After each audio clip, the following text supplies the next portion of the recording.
በትንሹ የሚጀመር የንግድ ሥራ ማይክሮ ትሬዲንግ በአነስተኛ ካፒታል ተነስተው በአጭር ጊዜ ውስጥ ውጤት ሊያዩበት የሚችሉበት ዘርፍ ነው። 10 ብርህን ተጠቅመህ ሥራውን እንዴት በስኬት መጀመር እንደምትችል ደረጃ በደረጃ ስቴፕ ባይ ስቴፕ አሳይሃለሁ። ደረጃ 1 የሚሸጥ ምርት መምረጥ ኔክስት አክሽን። ሁሉም ነገር ለመሸጥ አትሞክር። ትርፋማና ቶሎ የሚሸጥ ፋስት ሴሊንግ ምርት ላይ አተኩር። ምሳሌዎች የሞባይል አክሰሰሪዎች፣ ቻርጀር፣ ስክሪን ጋርድ፣ የሴቶች መዋቢያዎች፣ ሜካፕ፣ የሕፃናት ልብስ ወይም የወጥ ቤት አነስተኛ ቁሳቁሶች። መስፈርቱ ዕቃው በቀላሉ የሚንቀሳቀስ ፖርቴብል እና የማይበላሽ መሆን አለበት። ደረጃ 2 ገበያውን ማጥናት ሰርች። በ10 ብር ዕቃ ስትገዛ አንዲት ሳንቲም እንኳን እንዳትባክን መጠንቀቅ አለብህ። የት ይገዛል? አዲስ አበባ ውስጥ ከሆንክ መርካቶ፣ ቦምብ ተራ ወይም ተራ እና ፒያሳ ያሉ የጅምላ መሸጫዎችን በደንብ አጥና። ዋጋ አወዳደር ከአንድ ቦታ ብቻ አትግዛ። ቢያንስ 3 ወይም 4 ጅምላ ሻጮችን አነጋግረህ ዝቅተኛ ዋጋና ጥሩ ጥራት ያለውና። ደረጃ 3 የማስታወቂያ ስልት ማርኬቲንግ።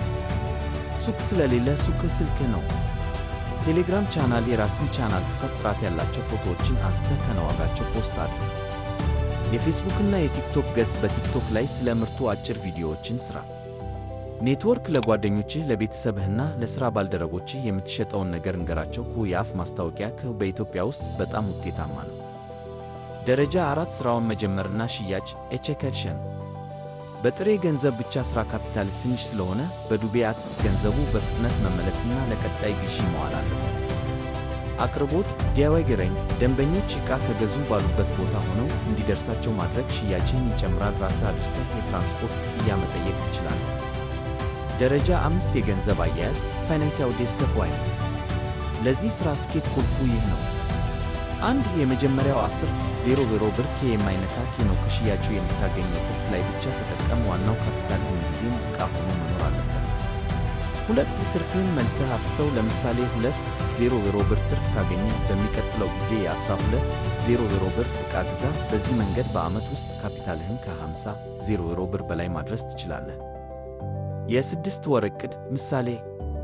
አንደኛው ወር ገበያ ማጥናትና ምርት መግዛት። ለምሳሌ የሴቶች ቦርሳ፣ በቀን 1 ወይም 2 ሽያጭ መሞከር።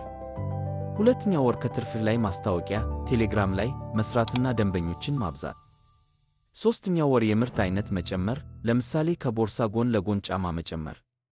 ከአራተኛ 6ኛ ወር ትርፍን ሳትነካ ካፒታልህን ማሳደግና ታማኝ ደንበኞችን ማፍራት። እስካሁን ያነሳኋቸው ሐሳቦች ከተመቹ የዚህ ቻናል ቤተሰብ ሁኑ።